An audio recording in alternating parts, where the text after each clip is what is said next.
লোকগুলো সকাল থেকে কাজ করছে।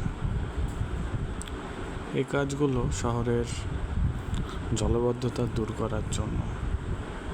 কাজগুলো অনেক কষ্টের, কিন্তু তারা করে যাচ্ছে শুধুমাত্র শহরের মানুষকে জলাবদ্ধতা থেকে রক্ষা করার জন্য। কোনো কাজই ছোট না, এবং তারা মনের মধ্যে সেটা নিয়েই অবিরাম কাজ করে চলেছে।